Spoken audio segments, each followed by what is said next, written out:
Hello everyone. So welcome back. We have been discussing about the language of bits. So we have looked at how a negative number can be represented using 2's complement method. Followed by that, we have also looked into how floating point numbers can be represented, and we also briefly looked into how other characters, strings, etc., can be represented using the binary bits, ones and zeros. Now, before that, we talked about ISA, the difference between ISA and microarchitecture. We try to understand that through an analogy, etc. Now, going forward, we will be looking into assembly language and why. Basically, we will try to learn to write programs in assembly language, and also we will try to understand like why basically assembly language understanding and this makes sense, why it is important to know assembly language programming. You will see that there are certain kind of applications where if you write codes in assembly language, then the efficiency level you can achieve which is not possible in other high level language.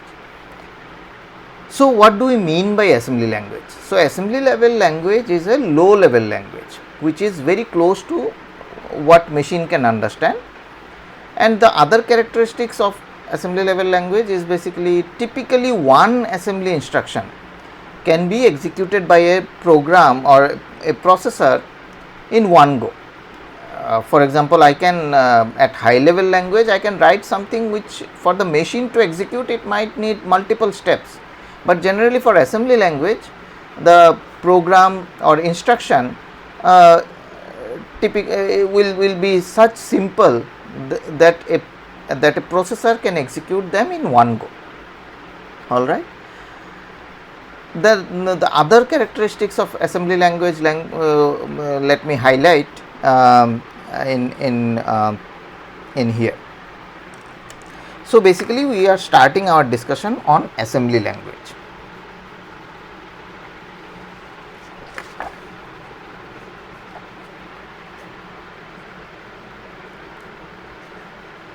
So I will just reiterate that please keep a notebook with you, and one purpose of writing it in the class is so that you can also write it down in the notebook, because that helps you in understanding the things and also maybe ask relevant questions. So what is an assembly level language? It's a low level programming language. So low level means basically very simple statements. So low level programming language,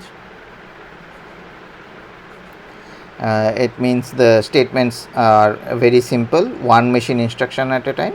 And of course, as you guys might have been able to guess, that this assembly level language is very specific to an ISA. So basically it's specific for an ISA. All right. So if the ISA changes, then the assembly level language will also change.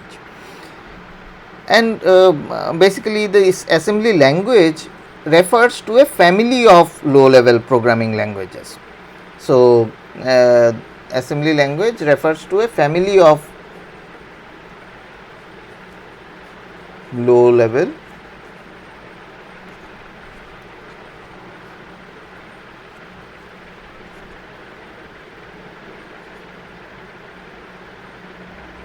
programming languages. All right. And they are very specific to the ISA, but they do have a generic structure, and the generic structure can be specified as basically any assembly language instruction or statement will have two parts. So the two parts are basically the instruction code. The first part is instruction code. It is also called sometimes opcode.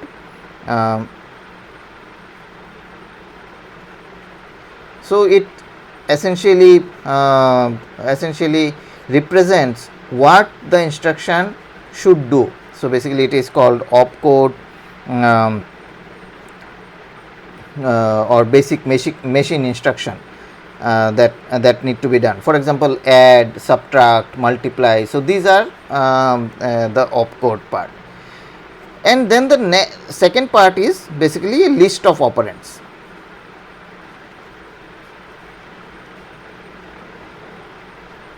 All right. So typically an assembly program, assembly instruction, assembly level language instruction will have an instruction code or opcode and followed by list of operands. Now depending on what ISA you are looking at, the number of operands etc. will vary, the number of the kind of opcode will vary etc. Very briefly, why you should know about assembly programming or assembly level language programming. You might say that, oh, I can write high level language, so why I need to learn assembly language. So basically, why learn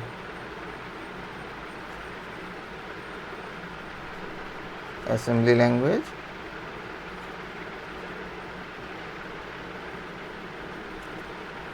Because with assembly language you can write very efficient code or highly efficient code.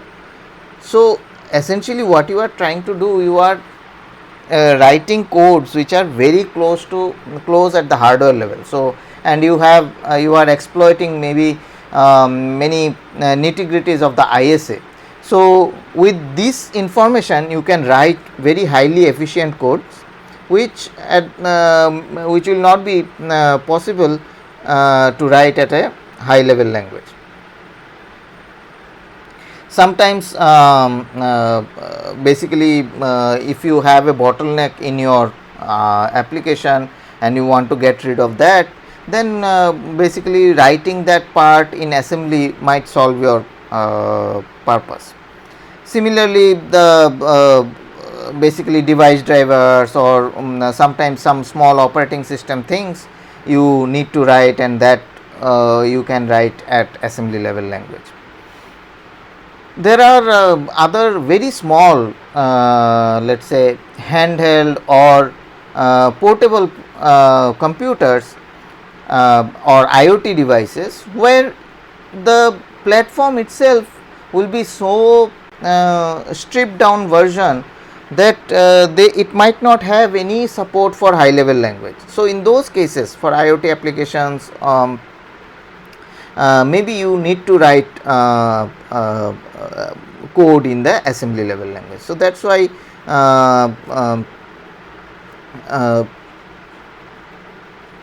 it's important to know assembly level language. And surprisingly, there are different ratings where basically the different programming languages are rated, and if you open any of them, you will find that the assembly level language programming as such is very has been very consistently there within top 10 programming languages. So even so in terms of number of people who are employed and who are actively working on assembly level language, that number is also pretty significant. For those who are interested, can look into this index.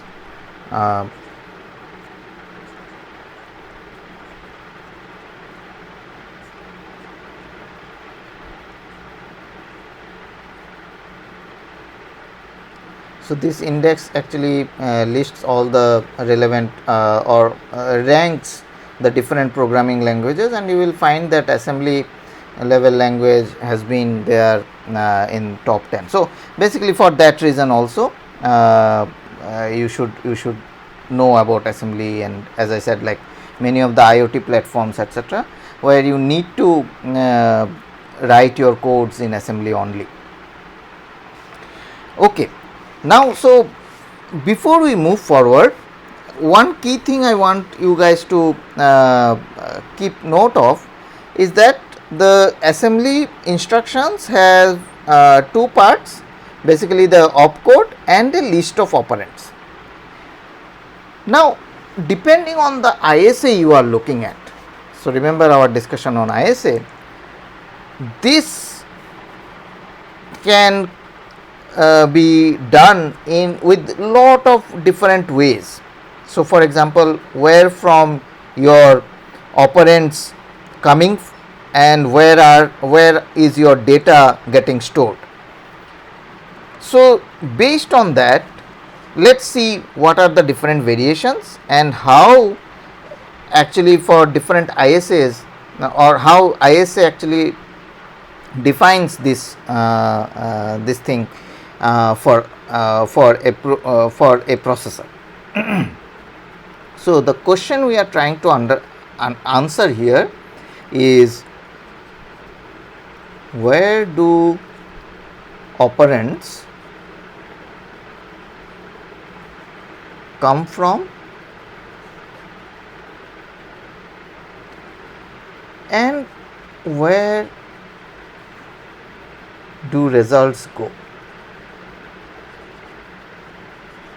All right. So, we are trying to understand or answer this question, and depending on that, how we can have different kind of ISAs. So, I hope all of you remember the basic elements of a computer. So, the basic elements of a computer, we said that there is a CPU. So, if you remember, this was the model we have drawn. Depending on whether you are looking at a Harvard architecture or a von Neumann architecture, the memory might be split or unified. So, you have memory, right, which talks with the CPU and vice versa, and inside the CPU you have a control unit. So, let me just write it in short: control unit, then there is an ALU, all right, and we said that we will also it makes sense to have a bunch of resistors inside the CPU, so that you can get things done or the things which you need to deal with frequently, you can put them in the resistors for better efficiency. I hope all these things we don't have to repeat much. So, basically the control unit talks with the memory, similarly the CPU control unit talks with the ALU, and so on. And then you might have some IO devices, etc., as well, IO peripherals connected with this. All right.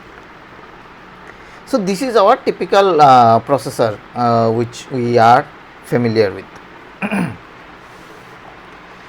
Now, what question we are trying to answer? The question we are trying to answer is, where do operands come from, and then subsequently where do we keep our results or where do we store our results. All right. Okay. So, here is our ALU, and the ALU need to be supplied with the operands to perform its functionalities. So, let me move to a new page. So, let us say we have a processor or we have an ISA which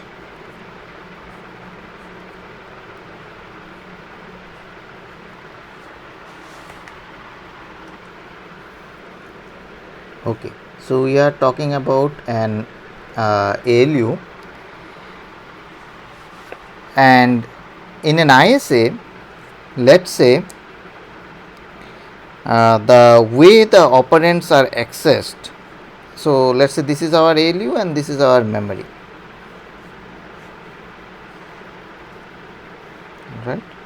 So, here I have blocks of data which I can access depending on my need. Alright, so this is memory, and this is my ALU.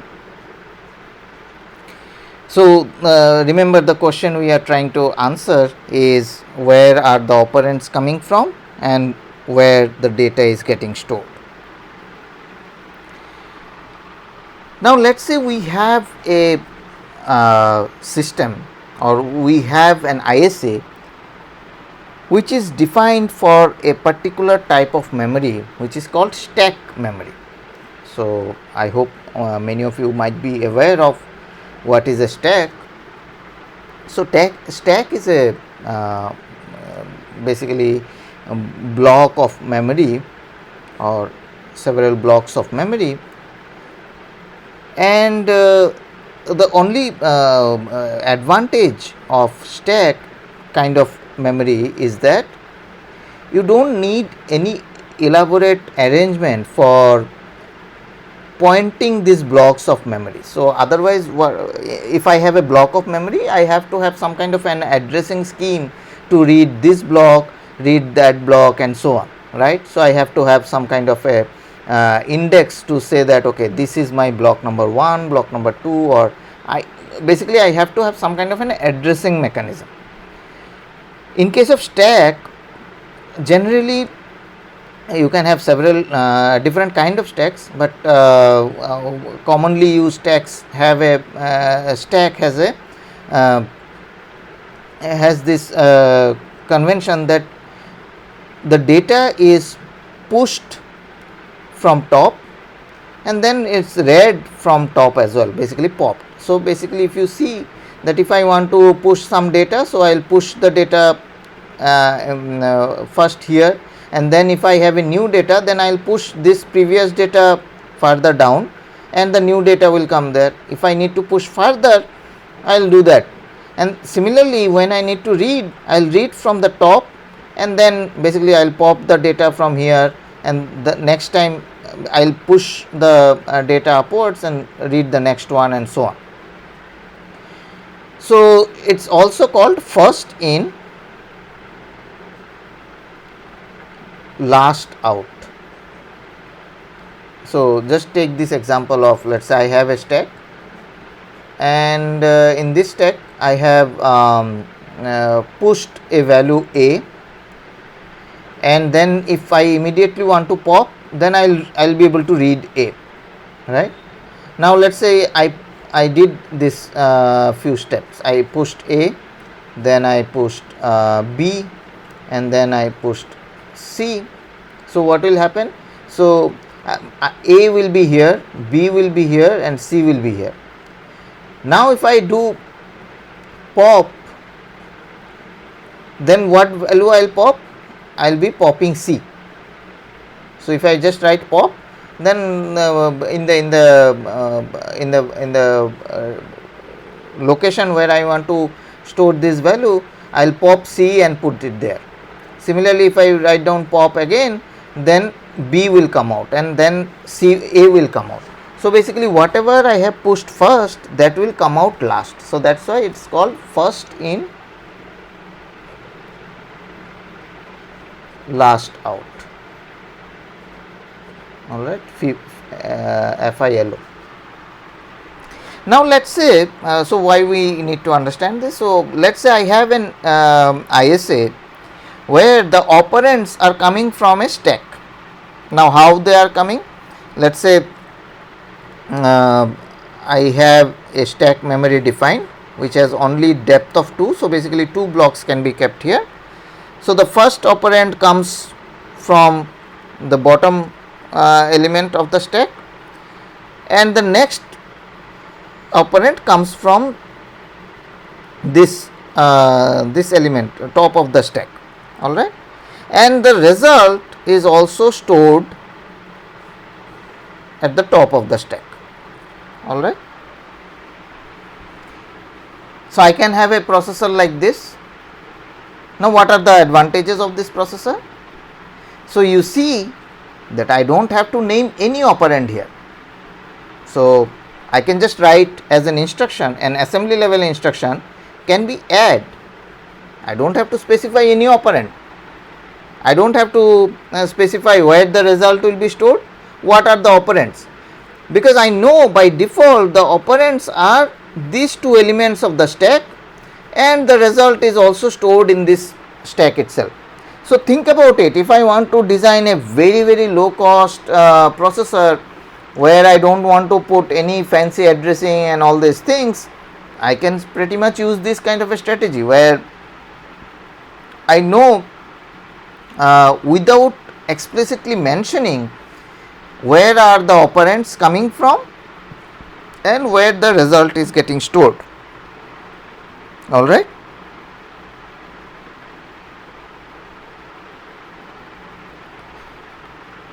Okay. So, now here we can define that this is our top of the stack. So, basically every time you need to load your operands, so you have to make sure that your operands are already loaded here, and then you can push and pop them accordingly. All right. So, this can be one way of designing a processor. Okay. So, let me just use a different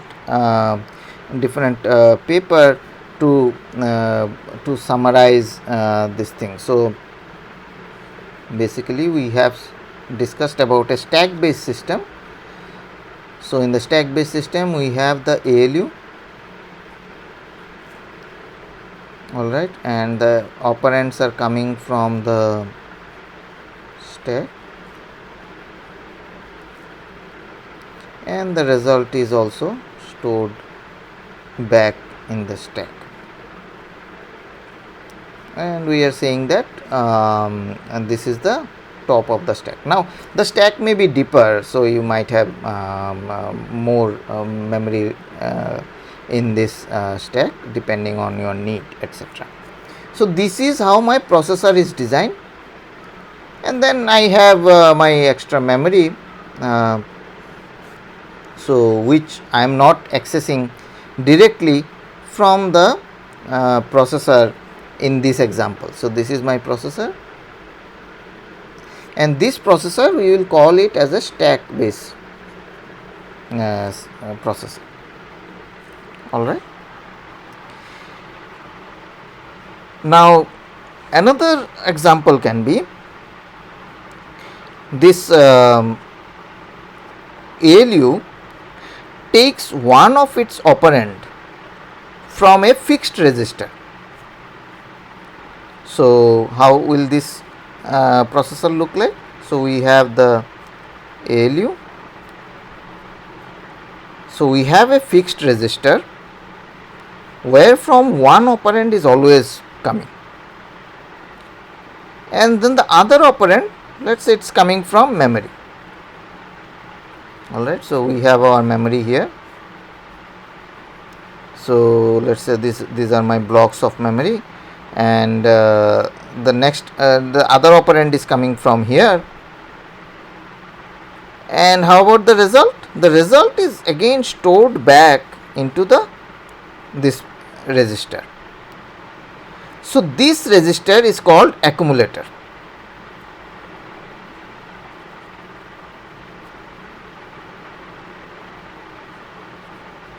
And this kind of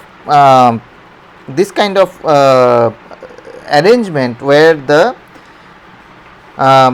operand, one of the operand is coming from accumulator and the other operand is coming from somewhere else, is available in accumulator based systems. So, what is the advantage? The advantage is that your one operand is always implicit. So, for example, let us say you need to add a plus b. So, you can store a in the accumulator and then you can just write b, add b. So, that means what? B will be added with the content of accumulator and the result will be stored in the accumulator. So, this will essentially do this operation, a equals a plus b. All right. Here you see that again you have to just specify one of your operand. Alright. So, the accumulator based system, if we draw side by side, so the accumulator based system, the key point here is that one of the operand is fixed and coming from the accumulator, and the result is also stored in the accumulator. Alright. So, the result is coming back to the accumulator, and then the other operand, in this example we are showing that it is coming from memory. So, this is our memory. So, these are the blocks of data, and the operand is coming from here. So, as I said, like this is our memory.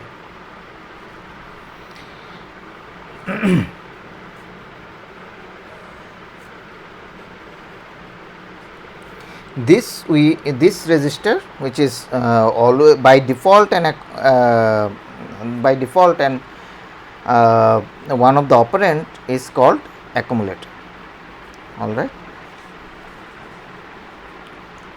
So, again you can see that there are this kind of arrangement makes the design simple, your processor pretty simple, because you do not have to explicitly mention where the result need to be stored.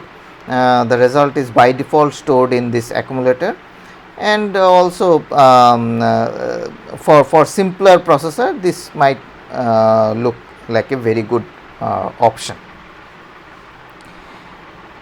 Then the other option can be, so always just I will reiterate that the kind of question or the what we are trying to understand here, we are trying to understand what are the different options from where the operands can come and where the results can be stored. Now, the third possibility which we would like to see is called register memory. So, basically you have here both register as well as memory, where from the operands can come as well as the results can be stored. So, in this case the processor will look like this. So, you have your ALU. Alright. Now, you have bunch of registers inside your processor. Alright. So, your one of the operand can come from these registers. Again, your result can be stored in another register which is there in the processor itself, and the other operand can come from memory.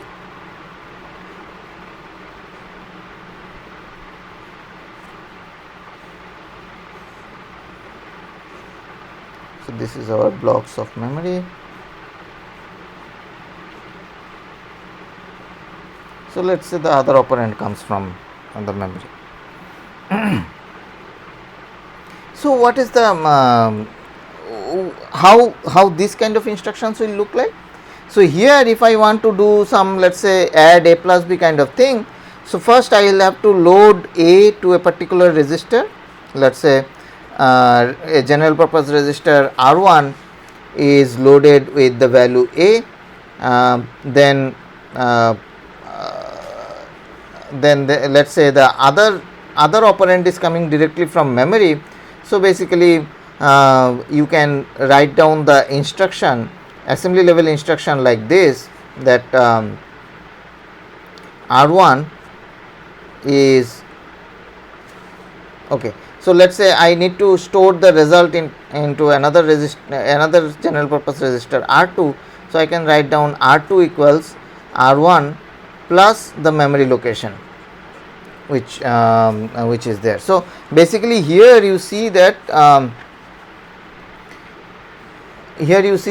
your operands are coming from, one operand is coming from the general purpose resistor, one operand is coming directly from memory, and your answer is also stored in some general purpose resistor. Okay. So, this kind of machine model is called resistor memory model. All right.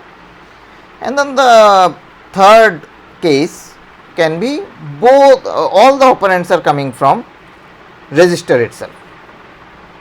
So, basically this is called resistor model.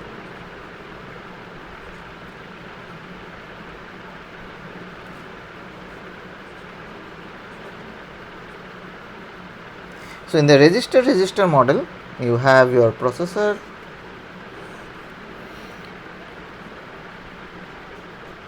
so all the operands are coming from some resistors. So, basically you have bunch of resistors. So, the operand 1 is coming from this, operand 2 is coming from this, and let us say your result you want to store in another resistor which is here. All right. So, this is your processor, and then you have your memory.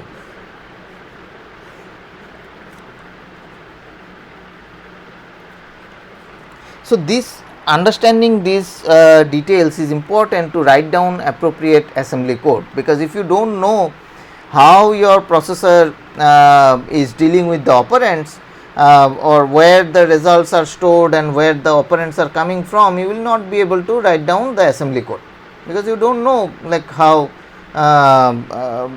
where you should load your operands and so on. So, if we now basically observe this different machine models where basically where the operands are coming from different operands are coming different ways, then we can also see the number of explicitly named operands you will need for each of these machine models. So, if I write down that number of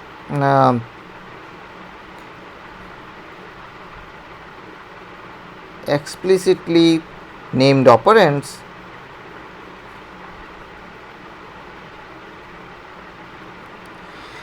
so can you tell me what is the number of explicitly named operands in this machine?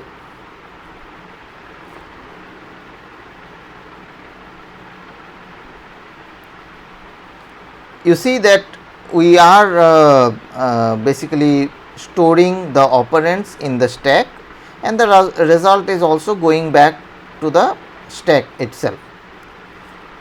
So, as we have already mentioned that you do not have to explicitly mention any operand, because the operands will directly come from the two top elements of the stack, and the result is again going to be stored in the stack.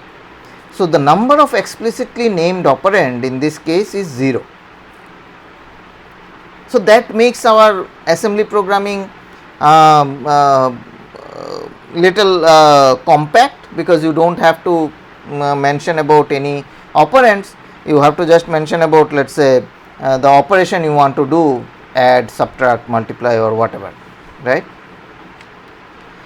Now, if we move to this accumulator based system, we know that here one operand is always the accumulator, as well as the result is also stored in accumulator. So, in this case, if we ask the number of explicitly named operands, what will be the answer?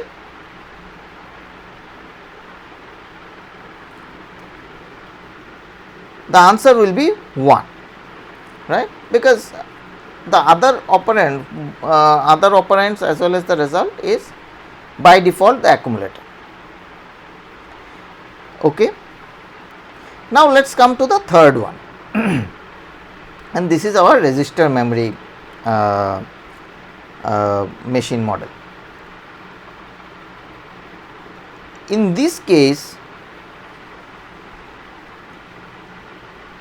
you see that the number of explicitly named operands. So, here one of the operand is coming from inbuilt resistors, another is coming from memory, and the result is also stored in the inbuilt resistors. Now in this case, the number of named operands or explicitly named operands can be 3. So 3 in the case where you will be take your answer or result will be stored in a different operand. So basically here you will have a explicitly mentioned resistor, here you will have the answer will be stored in another explicitly mentioned resistor, and the other operand is coming from memory, so which you need to anyway explicitly mention. Now can there be any other option? Yes, there can be another option where let us say the result is also by default stored in this resistor itself. So take again this example. Let us say I initialize R1 as A, and then I can write down it like this: R1 is my default location where the result will be stored. So R1 is equal to R1 plus M. So here I am not storing the result in a different resistor. So in this kind of situation, I can just write that add R1 and M, and by default the answer will be stored in R1, the first operand. So if this is the case, then the number of operands which need to be explicitly mentioned is 2. So here we can have either number of explicitly mentioned operands as 3 or 2. All right. So for example, x86 uses that first operand, like in this case the first operand is always the destination. All right. So in x86 this is what is done. But other ISAs like there is a very popular RISC ISA called MIPS. If you look at MIPS ISA, they follow this resistor kind of machine model, where again the number of explicitly named operands can be 2 or 3 depending on whether your destination is your first operand or you explicitly mention the destination separately. Now how does it matter, like whether I use this machine model or this machine model or the other machine model, etc.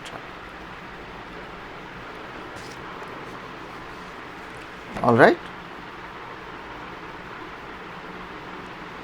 So to understand that, we can take a small example of a small example of a code, let us say. So the simple example we can talk about is, let us say we want to perform this operation C equals A plus B. We want to do this operation using these different machine models, and we will see how our assembly code will look like. All right. So in this first case, if we want to see the assembly code for a machine which is stack based machine, so how the assembly will look like? So first I have to load my stack with the appropriate operands. So what will be my set of instruction? So first thing I will do is basically push the operand A into the stack. Then the next thing I will do is basically push the second operand B. Then what I will do, I will write add. So basically it will automatically add these values which are at the top of the stack. So I will get at the top of the stack the result A plus B. and now this result need to be stored in the variable C. So, what I will do, I will pop C. So, this is the set of instruction at assembly level I have to write to execute this operation in this kind of a stack based machine. All right. I hope this is intuitive and you will be able to appreciate this.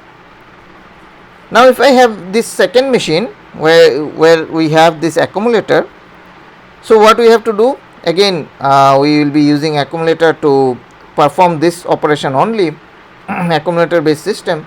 So, I have to load first the one of the operands into the accumulator. So, what I will do, I will write down an instruction, assembly instruction like load A. So, this will essentially load the value of variable A into the accumulator. Okay. So, by default when I say load A, the accumulator gets loaded because I have only accumulator as a resistor. All right. Then the next instruction I will write is add B. So, I have to just specify one operand B because the other operand is already by default is A, and the result is also stored in this accumulator itself, right. So, then the next instruction you will write is basically you need to store the value of the accumulator in a variable named C. So, what you will do, you will write down store C. So, whatever is stored in the accumulator, that will be stored in now C. All right. Okay.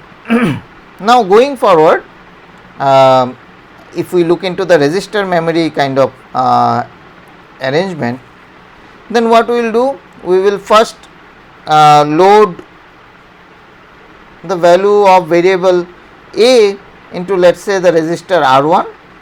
So, load R1 with the value of A. Then we can write down that, okay, you now add, what do you need to add?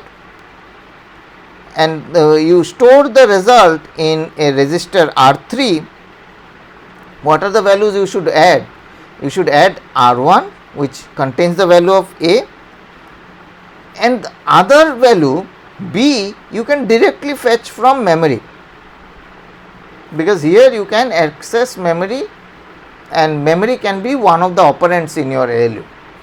All right. So, you are doing R1 plus B and storing the result in R3.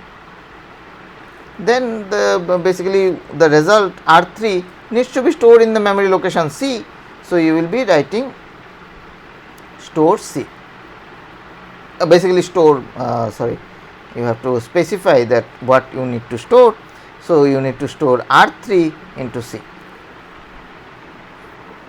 Okay. And finally, if we do this for the resistor based system, the same operation, basically C equals A plus B. So, it will look like this. So, you will first load R1 with A, load R2 with B, and then add R3,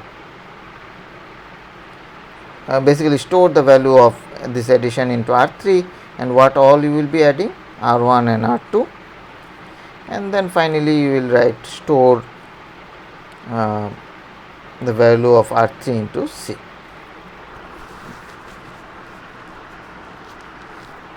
So, you see that if you have a resistor kind of machine model, you can use these dedicated resistors to load all your variables which you need to operate on, and you can use these resistors very easily for doing the operations and then again storing the values, etc. Now, can you guys tell me which of these machine models, basically what are the advantage and disadvantage of each of these machine models?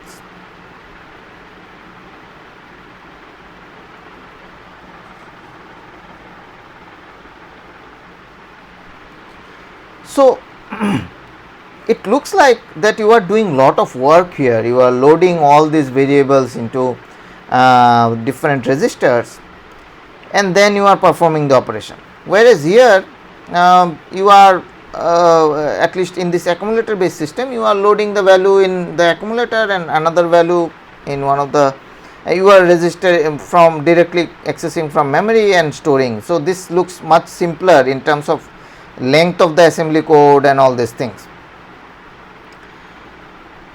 But what is there any advantage of having this resistor model compared to, let us say, stack or accumulator?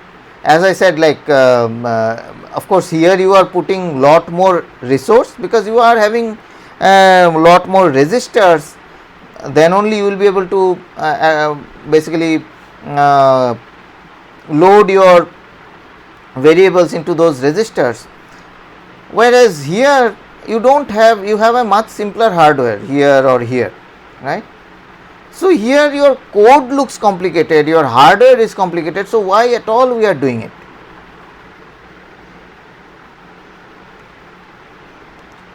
We are doing it because, as we have mentioned earlier, that these variables which we deal with, there is a very high probability that you will be reusing those variables.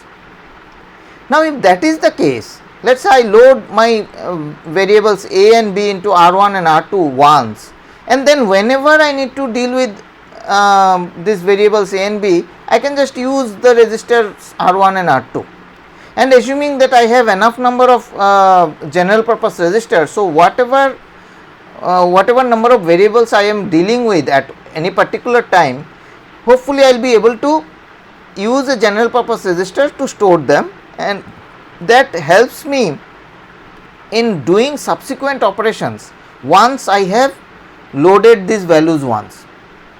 So, basically I need to just load them once, and if there are lot of reuse of these variables, then you do not have to reload them again and again. So, the advantage is you do not need to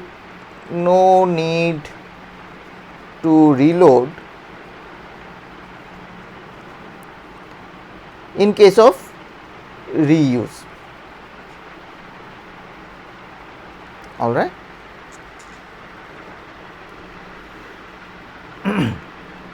But this will not be the case here. Just look at this stack based system. So, if you pushed the values to the stack, the variables, and then you did this operation, now you need to do another operation with another set of variables, then you have to basically get rid of them, and again if you need to do something with AV, then you have to again push them into the stack. So, basically if there is lot of reuse in the data, then you have to do this operation multiple times. So, basically you have to push and pop the values again and again, because you do not have any flexibility to work with many many variables at the same time. Every time you need to basically for some let us say immediately after this instruction you need to deal with some other variables, then you will be loading those new variables, and again if you need to work with A and B, then you have to again reload them. So, that is a kind of disadvantage in this case, because your number of tasks become more here. In this case also, since one of the operand is an accumulator, so every time you need to do some operation, you have to update the accumulator if you are updating or if you are using a different operand. So, that also will create some problem, but definitely much as no, the amount of problem here will be much more compared to here. Here one operand you have to reload again and again, but other operand you can directly use. So basically this is something like an intermediate solution, you can say, and similarly this is also a reasonably good solution, but here you, since one of the operand is directly coming from memory, you have to account for the associated delay and all these things, because you remember that the whole purpose of having this on these resistors in the processor itself was because the processor can access those resistors much faster than the memory. So that's why the performance will get hit here compared to here, because here everything is already in the resistors. Okay.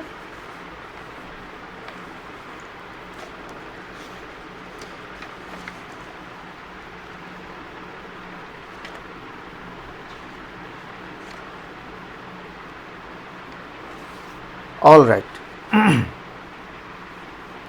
So you see that the most of the RISC processor like MIPS, RISC-V, ARM, they use this model, this resistor model, where you have general purpose resistors and you will be basically loading your variables into this general purpose resistors and then do your operations, etc. And in our discussion, when we talk about assembly coding, etc., we will be trying to work with this kind of a processor. All right. So for this course, we will be following mostly this machine model, where you have general purpose resistors, all your operands are explicitly mentioned, and they are there in the resistors.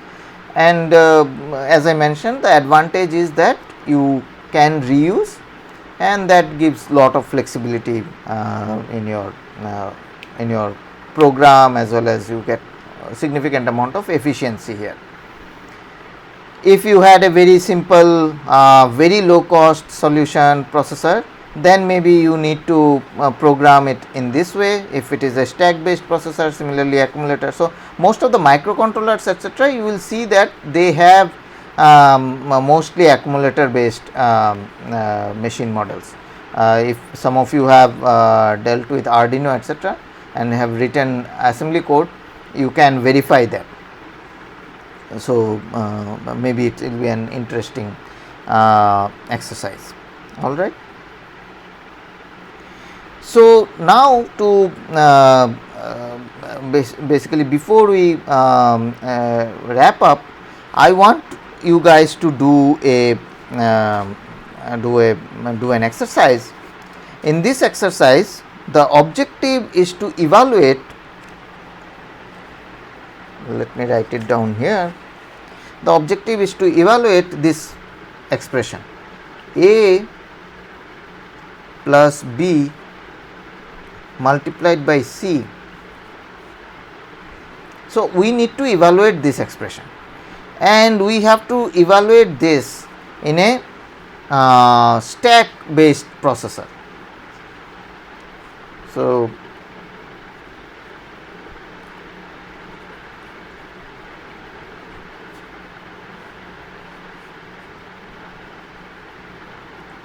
now the question is, we have to write down the assembly code to execute this.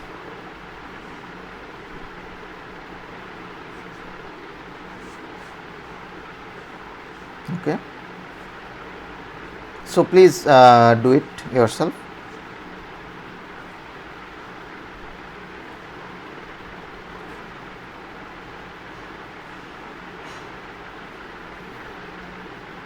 So let's say this is our stack.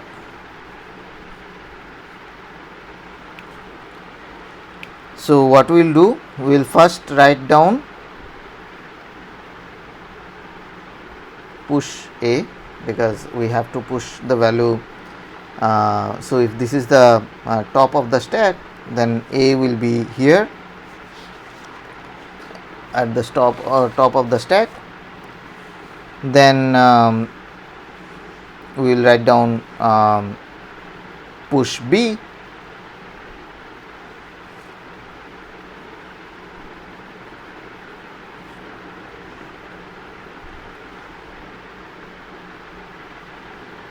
so basically this is how our B will be pushed into the stack.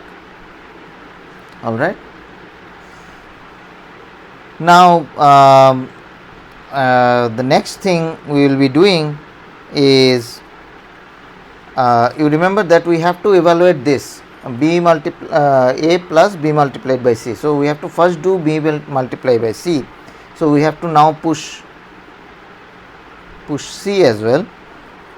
So if we push C, then this is how the stack will look like. All right. Now what should we write? We should write the assembly instruction for multiply. So multiply. So when we say multiply, the content of the top of the stack. So basically these two things will get multiplied, and the result will be stored back into this. All right. So okay, after this let me redraw the stack. So we have A here and B multiplied by C in this location. All right. Now what we need to do, we have to add these two things. So we will write down add, and once we write down add, so basically these two contents will be added and the result will be stored here.